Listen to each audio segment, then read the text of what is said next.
ओम श्री गणेशाय नमः। श्री सरस्वत्यै नमः। श्री पुराण पुरुषोत्तमाय नमः।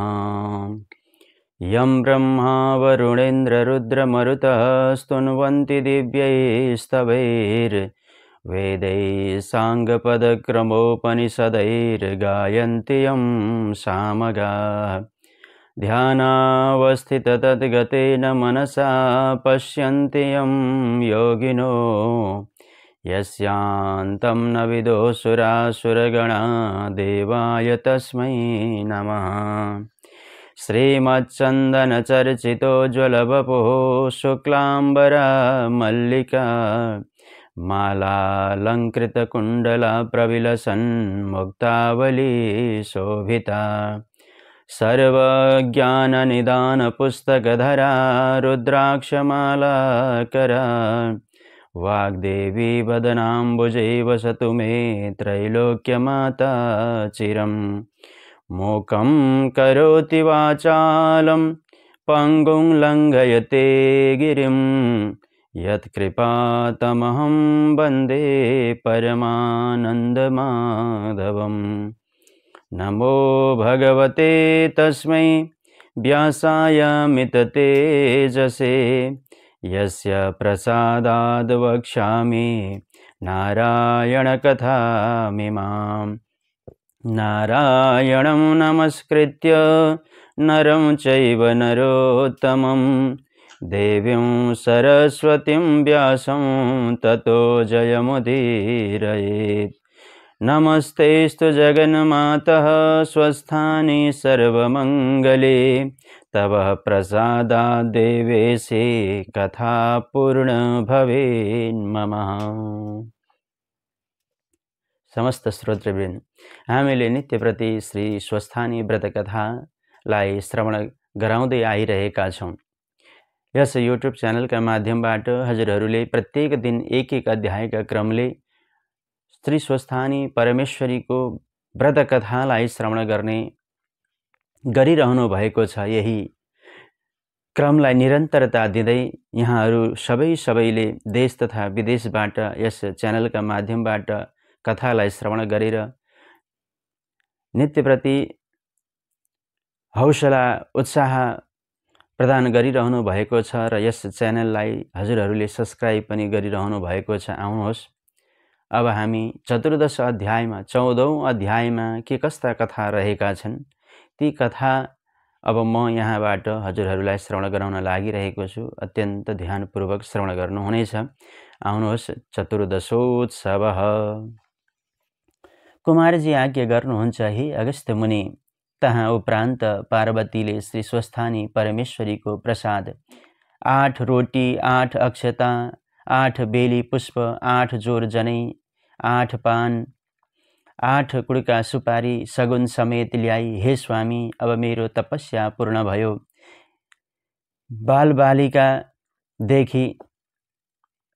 बाल्यकालदेखि हजुरलाई धाइरहेकी आज पाएँ भनी महादेवका हातमा चढाई साष्टाङ्ग प्रणाम गरी, हे आदि पुरुष, श्री स्वस्थानी परमेश्वरीका व्रतका प्रभावले मैले हजुर स्वामी पाएँ। फेरि पनि म केही बिन्ती गर्छु। ब्रह्माण्ड संसारमा कोही दुखी छन्, कोही दरिद्री छन्, कोही पापी छन्, कसैको सन्तान छैनन्। यो व्रत प्रकाश गरिदिन सके सबैको उद्धार हुन्थ्यो होला नि। यति पार्वतीले भनेको वचन सुनि महादेव आज्ञा गर्नुहुन्छ, हे पार्वती, तिमी धन्य छौ। दुखी दरिद्रका उपर तिमीलाई यस्तो दया भयो। म उपाय बताउने छु, सुन भनी उपाय बताउन लाग्नुभयो। अश्वत्थामा ऋषिलाई डाकी पहिले रसातल पातालमा पठाऊ, त्यहाँ उनैले प्रकाश गरिदिन्छन् भन्दा पार्वतीले हवस भनी ऋषिलाई बोलाउन पठाइन्। अश्वत्थामा ऋषि आएर महादेव पार्वतीलाई प्रणाम गरी, हे भवानी शङ्कर, मलाई के कामले बोलाउनु भयो, आज्ञा गर्नुहोस् भने। अश्वत्थामाको यस किसिमको वचन सुनि पार्वती आज्ञा गर्नुहुन्छ, हे अश्वत्थामा ऋषि, तिमी रसातल पातालमा जाऊ र जहाँ जो दुखी छन्, जो पापी छन्, जो दरिद्री छन्, सबैका स्त्री, जसका स्त्री छैनन्, जसका पुरुष छैनन्, जसका सन्तान छैनन्, तिनलाई यस्ता विधिले श्री स्वस्थानी परमेश्वरीको व्रत गराऊ, जसबाट तिनीहरूको उद्धार होस् भनी विष्णुले आफूलाई बताए झैँ सबै व्रतविधि बताए जाऊ भनिन्। यस्ता प्रकारले पार्वतीले आज्ञा गरेको सुनि अश्वत्थामा खुसी भई हवस् भनी महादेव पार्वतीलाई प्रणाम गरी अश्वत्थामा त्यहाँबाट विदा भई हिँडे। त्यस उपरान्त एक दिन महादेवले यी पार्वती कतिको चतुरी रहेछन् विचार गर्नु पर्यो भनी आफू कसैले नदेख्ने ठाउँमा लुक्न जानुभयो। तब महादेवलाई पार्वतीले नदेखी यताउता खोजी हिँड्न लागिन्, कहीँ पाउन सकेनन् र अति चित्त आकुल गरी विलाप गर्न लागिन्। फेरि कता जानुभयो भनी अनेक ठाउँमा खोज्दा लुकिरहेका महादेवलाई फेला पारी भन्छन्, हे ईश्वर, तपाईले किन मलाई छली लुक्न जानुभयो कि मलाई छाडी कतै जान लाग्नुभयो भनी यस्ता तरहसँग पार्वतीले उदेक मानेको वचन सुनि केही नबोली मनमा भन्न लागे, यी पार्वतीले मलाई यसै छाड्ने भएनन्, यो रूप छाडी अर्को रूपले वनविहार गर्न जानु पर्यो भनी तहाँदेखि अन्तर्धान भई श्लेष्मान्तक वनमा एक्लै गई किराँतीको भेष धरी वनमा शिकार गरी हिँड्न लागे। महादेवलाई फेरि नदेख्दा मनमा साह्रै दुःख मानी महादेवले मलाई किन छल्नुभयो भनी मनमा सन्देह गरी ध्यान दृष्टिले विचार गरी हेरिन्। तब महादेवले किराँतीको भेष धारण गरी श्लेष्मान्तक वनमा शिकार गरी हिँडेको थाहा पाई पार्वतीले पनि महादेवलाई छल्न निमित्त अत्यन्त राम्री भई किराँतिनीको रूप गरी अनेक तरहका हावभाव कटाक्षले युक्त भई काठमाडौँको पशुपतिदेखि पारिपट्टि रहेको श्लेष्मान्तक वनमा गई एउटा ठूलो वृक्षका छायामा बसिरहिन्। श्री महादेव पनि वनै फिर्दै त्यहाँ आइपुग्नुभयो। किराँतिनी रूप पार्वतीलाई देखि मोह भई सोध्न लागे, हे सुन्दरी, तिमी को हो? देवकन्या हो कि अथवा अप्सरा हो कि? मैले हेर्दा त तिमी जस्तै राम्री यो ब्रह्माण्ड संसारमा हुन दुर्लभ छ, फेरि एक्लै यो वनको बीचमा किन आई बसिरह्यौ? के तिमीलाई डर पनि लाग्दैन कि कसो? यो घोर वनमा वन जन्तु बाघ हात्तीको भय कति पनि नमानी निर्धक्कसँग किन बसिरह्यो? यो कुराको वृत्तान्त मलाई भन भनी किराँती रूप श्री महादेवले आज्ञा भएको सुनि किराँतिनी रूप पार्वतीले श्री महादेव पक्कै यिनै हुन् भनी चिनी मनमनै दण्डवत प्रणाम गरिन्। श्री महादेव कस्ता तरहसँग आएका थिए भने बायाँ हातमा धनु लिएका, दाहिने हातमा त्रिशूल लिएका, बाण राख्ने ठोक्रो काँधमा बोकेका, सर्पका गहना लगाएका महाभयङ्कर मूर्ति देखि श्री पार्वती भन्न लागिन्, हे किराँती, म यहाँ बसेको धेरै वर्ष भयो। किराँतिनी हुनाले बाघ हात्तीको डर पनि मलाई केही लाग्दैन, तपस्या गरी बसेकी छु भनी यस्ता तरहसँग दुई स्त्री पुरुषको अनेक कुराकानी हुँदै थियो। साँझ पर्यो र किराँती रूप श्री महादेव आज्ञा गर्नुहुन्छ, हे सुन्दरी, तिमी पनि एक्लै छौ, म पनि एक्लै छु, हामी दुवैजना यहीँ बास बसौँ। यति श्री महादेवका वचन सुनि पार्वती भन्दछिन्, हे किराँती, तिमी लोग्ने मानिस, म स्त्री, यसरी एक्लै यस्ता वनका बीचमा कोही नभएका ठाउँमा कसो गरी एक्लै ठाउँमा बास बसौँ? पुरुष मानिसको धर्म हुँदैन भन्छन्, फेरि म त्यसैले म यहाँ कसरी विश्वास गरौँ? यस्ता कुरा नगर्नुहोस्। यति किराँतिनी रूप पार्वतीका वचन सुनि किराँती रूप श्री महादेव, सुन्दरी, त्यस कुरामा केही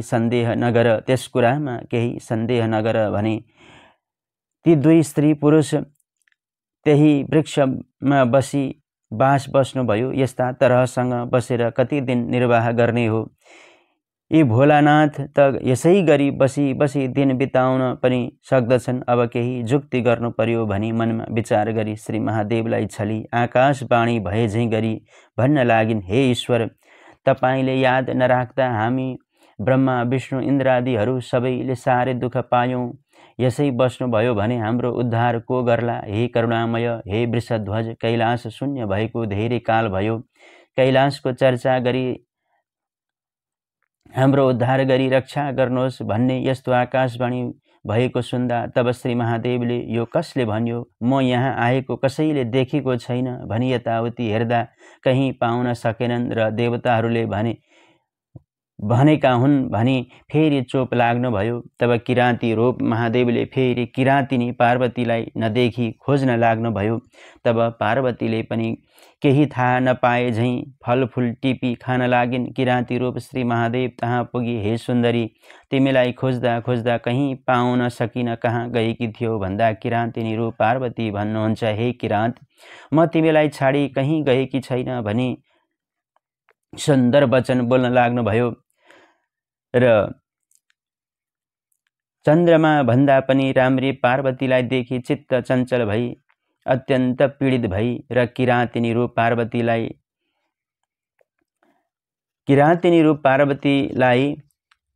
नजिकमा देख्नुभयो र भन्नुहुन्छ, हे किराँत, तिमी कस्ता रहेछौ? यस्तो यो सुनसान निर्जन ठाउँमा रूपवती नारीलाई हजुर नजदिक गर्न चाहनुहुन्छ। यदि मैले पनि तिमीलाई यसै गरी नजदिक गर्न चाहे भने के गर्थ्यौ भन त? के तिम्रो धर्म यही हो? मैले त महादेव बाहेक अरू स्वामी बनाउने छैन भनी प्रतिज्ञा गरी यहाँ वनमा आई उनै श्री महादेवको तपस्या गरी बसेकी छु। तिमीले यसरी मलाई यो व्यवहार नगर्नुहोस्। यदि तपाईले यसो गर्नुभयो भने म यही आत्महत्या गरी मर्नेछु। यति किराँतिनी रूप पार्वतीले भनेको वचन सुनि महादेव ज्यादै प्रसन्न हुनुभयो र भन्न भयो, हे सुन्दरी, तिमीले मनमनै रोजेकी महादेव नै पति पाऊँ भनी कल्पना गरेकी शिवजी म नै हुँ।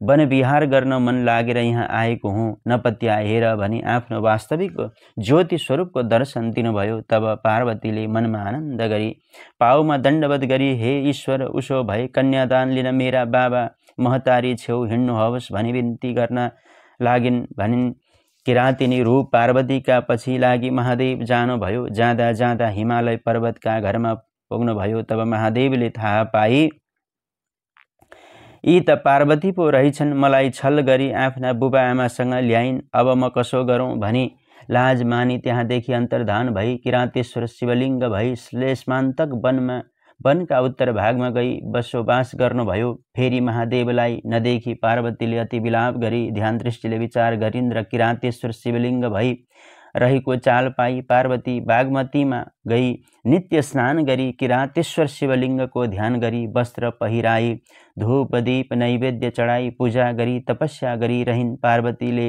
स्नान गरेको हुनाले त्यस ठाउँको नाम गौरी घाट भयो। जो मनुष्य गौरी घाटमा स्नान गरी किराँतेश्वर शिवलिङ्गको दर्शन गर्ला त्यसको सबै दुःख नाश होला, लक्ष्मी वृद्धि होला, यस लोकमा सुख सम्पत्ति पाई परलोकमा कैलाशवास पाउला। हे अगस्त्य मुनि, तहाँ उपरान्त यस्तै तरहसँग नित्य पार्वतीले तपस्या गरेको देखि महादेव प्रसन्न भई आफ्नो स्वरूपको दर्शन दिनुभयो। तब जगत माता पार्वतीले मनमा हर्ष लिई पाउमा परि दण्डवत गरी अञ्जली बाँधी बिन्ती गर्न लाग्नुभयो, हे ईश्वर, हजुरले किन मलाई पटक पटक यस्ता तरहसँग झोक्याउने छल्ने गरी दुःख दिनुभयो? म हजुरको मन परिन कि अथवा मबाट कुनै किसिमको बाधा दुःख पो पर्न गयो कि कसो हो भनी अनेक तरहसँग विस्मात गरेको सुनि महादेवमा प्रेमको भाव बहुतै देखि खुसी भई पार्वतीलाई हृदयमा लगाउनु भयो। त्यहाँदेखि अन्तर्धान हुनुभयो, हिमालय पर्वतका घर जानुभयो। यस्ता तरहसँग महादेव र पार्वती आएको देखि हिमालय पर्वत अत्यन्त खुसी भई पुष्पवृष्टि गरी आसनमा बसाली 84 व्यञ्जन तयार गरी भोजन गराउनु भयो।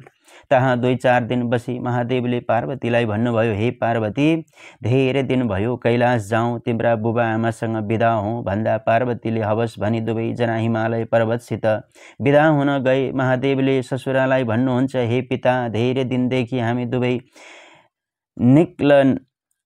निस्केको हुनाले कैलाश शून्य छ, अब तपाईले आज्ञा दिए कैलाश जान्छौँ। महादेवले हे पिता भनेको सुनि हिमालय पर्वत अत्यन्त सन्तोष भई महादेवसँग बिन्ती गर्नुहुन्छ, हे त्रैलोक्यनाथ, सम्पूर्ण देवताका पनि देवता भएका यस्ता तपाईले अज्ञानीले भने चाहिँ मलाई मोहमा पारी हे पिता भन्नुभयो, मेरा सम्पूर्ण अज्ञान नाश गरी ज्ञान दिनुहोस्, सदा तपाईँका भक्तिमा मेरो चित्त लागोस्। हे युग नायक मदेखि प्रसन्न हुनुहोस्। हे शशिशेखर पहिले पूजा गरौँ भनी महादेव र पार्वतीलाई नाना वस्त्र अलङ्कारहरू पहिराई सिंहासनमा बसाली षोडशोपचारले पूजा गरी भोजन गराई स्तुति गर्न लाग्नुभयो। हे भवानी शङ्कर, जस्तै लक्ष्मी नारायणले समुद्रका घरमा गई बस्दा समुद्रलाई आनन्द भएथ्यो, त्यस्तै तपाईहरू पनि मेरा घरमा बस्दा मलाई अत्यन्त आनन्द भयो। हे जगदीश्वर, तपाईँ कस्ता भने आफ्ना मायाले ब्रह्माण्ड संसारमा व्याप्त भइरहेका यस्ता तपाईँलाई कोटि कोटि नमस्कार छ। फेरि समुद्र मन्थन गर्दा कालकूट विष निस्कियो र संसार दग्ध हुन लाग्दा त्यो विष कण्ठमा राखी रक्षा गर्नुभयो र नीलकण्ठ भनी नाउँ रह्यो। यस्ता तपाईँलाई कोटि कोटि नमस्कार छ। हे विश्वम्भर, फेरि आफूले सृष्टि गरी आफैले संहार गर्ने यस्ता तपाईँलाई कोटि कोटि नमस्कार छ। हे युगनायक ब्रह्मा पनि तपाईँ, विष्णु पनि तपाईँ, चर अचर स्थावर पनि तपाईँ। हे परब्रह्म, फेरि त्रिपुरासुर दैत्यलाई पृथ्वीको रथ, चतुर्वेद घोडा, चन्द्र सूर्य रथका पाङ्ग्रा, ब्रह्मा सारथी, सुमेरु पर्वत धनु, शेषनाग धनुषको तादो, विष्णु बाण गरी मार्ने यस्ता तपाईँलाई कोटि कोटि नमस्कार छ। जङ्गम पनि तपाईँ, यमका यम पनि तपाईँ, नारायण पनि तपाईँ, सत्व रज तम त्रिगुण पनि तपाईँ, मृत्युका मृत्यु पनि तपाईँ, कालका काल पनि तपाईँ, गुणका गुण पनि तपाईँ, देवताका देवता पनि तपाईँ, अनाथका नाथ पनि तपाईँ, विश्वरूप मूर्ति पनि तपाईँ, आदि अन्त्य नभएका पनि तपाईँ, अष्टवसु पनि तपाईँ, द्वादशादित्य पनि तपाईँ, दशदिक्पाल पनि तपाईँ, ब्रह्माण्ड संसारका सम्पूर्ण प्राणीका हृदयमा बसी पाप पुण्यका साक्षी भइरहेका पनि तपाईँ। हे वृषध्वज, तपाईँको महिमा वर्णन गर्न चतुर्मुख ब्रह्माको पनि सामर्थ्य छैन, हजार जिब्रा भएका शेषनागको पनि सामर्थ्य छैन भने मेरो कसो गरी होला। यस्ता तरहले हिमालय पर्वतले नाना स्तुति गरेको सुनि महादेव सन्तोष भई अत्यन्त प्रसन्न मुखमण्डल गरी, हे पर्वतराज, हजुरको भक्तिदेखि म सन्तोष भएँ। सदा मेरो भक्तिमा चित्त लगाई कैलाशको बास प्राप्त होस्। अब हामी जान्छौँ भनी हिमालय पर्वत र मेनकासित विदा भई वृषभमा चढी पार्वतीलाई साथमा लिई कैलाश पर्वतमा जानुभयो र प्रमथ गणसहित भई आनन्दले रहनुभयो। हे अगस्त्य मुनि, जसले यो हिमालय पर्वतले महादेवको स्तुति गरेको 14औं अध्याय सुनला, सुनाउला वा पाठ गर्ला, त्यो सांसारिक प्रपञ्च र भवसागरदेखि सदा पार भएर जाला भनेर यहाँ यो सुन्दर कथालाई श्रवण गराउनु भयो। जय जय श्री स्कंद पुराणे केदारखण्डे माघ महात्म्ये कुमार अगस्त्य संवादे शिव पार्वती कैलाश प्रवेशो नाम चतुर्दशोत्सव। यसरी हामीले 14 अध्यायमा रहेर श्री स्वस्थानी व्रत कथाका सुन्दर कथाहरूलाई श्रवण गऱ्यौँ। हजुरहरूले देश विदेशबाट यस च्यानलका माध्यमबाट श्री स्वस्थानी परमेश्वरीको कथालाई नित्यप्रति श्रवण गरिरहनु भएको छ र हजुरहरूले यस च्यानललाई सब्स्क्राइब गर्नुभएको छैन भने पनि अवश्य पनि यो च्यानललाई सब्स्क्राइब गरेर हौसला प्रदान गर्नुहुनेछ भन्ने कामनाका साथसाथमा यहाँहरूको दिन मङ्गलमय बनोस्, शुभ बनोस्, यहाँहरूले चिताएका सम्पूर्ण मनोकामनाहरू पूर्ण हुन्। स्वस्थानी परमेश्वरी भगवतीका कृपा, भगवान भोलेनाथ भूतनाथका कृपा प्रसादद्वारा सम्पूर्ण सदिच्छाहरू पूर्ण हुन् भन्ने यिनै शुभेच्छाका साथमा म आफ्नो बाणीलाई विश्राम दिन लागिरहेको छु। भोलि पुनः 15औं अध्यायको कथा प्रसङ्ग लिएर उपस्थित हुनेछु। तबसम्मका लागि बिदा दिनुहोस्। हवस् त, सुप्रभातम।